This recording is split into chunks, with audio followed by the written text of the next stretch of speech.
Agarda siz 4-da, 13-da, 22-da, 31-da tug'ilgan bo'lsangiz, diqqat bilan quloq solsangiz arziydigan so'zlarni aytaman. Life coach Huriya Anvar va sizga o'z tajribamdan aytib beraman. Qarangki, bu insonlarda kodi 4 ekan.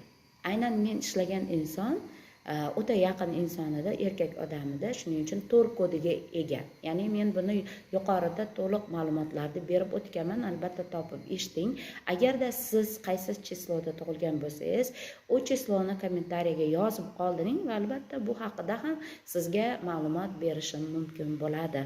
Podpiska tugmasini bosing, meni yo'qotib qo'ymaysiz va like-ni bossangiz, bu ham siz uchun juda manfaatli bo'ladi, energiya obmen bo'ladi. Endi qarang siz. Qarangki, bu insonda 4 energetikasi bor. Biz uni aytib o'tdik, bu energiya keldi, minus va musbatda keladi va biz buni o'zimizning sifatlarimiz, xususiyatlarimiz orqali yer olamiga taqdim etamiz. Qanchalik darajada zo'r mahorat bilan uni taqdim etsak, shunchalik darajada biz o'zimizda hayotimizda farovonligini, sifatini oshirar ekanmiz. Endi qarang, bu insonda qanday holatlar bo'lgan? Hozirgi holatini aytib o'tsam, bu ikkala pochka to'xtab qolishi, bitta yelka qiyshayshi, bo'yin og'rishi, energetika umuman yurmasligi holati. Organizm biladi birinchi o'rinda qayerlarda blok qilgan bo'lsangiz energetikani. Endi esa hayotidagi holatlarda ham sizga ifodalab beraman.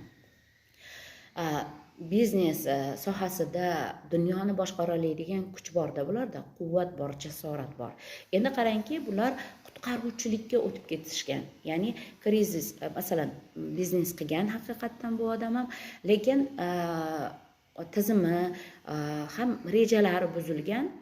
Qutqarish kerak kimdadir oilani, albatta bu biz uchun muhim. Buni qilmang demayman, lekin siz o'zingiz ongli ravishda muvozanatda ushlab turib qilish bu boshqa narsada. Endi qarangki, bu inson butunlay qutqarishga o'tib ketishini oqibatida shuncha kasalliklarni o'ziga olyapti. Lekin holatlarida qanaqa holatlar bo'lyapti?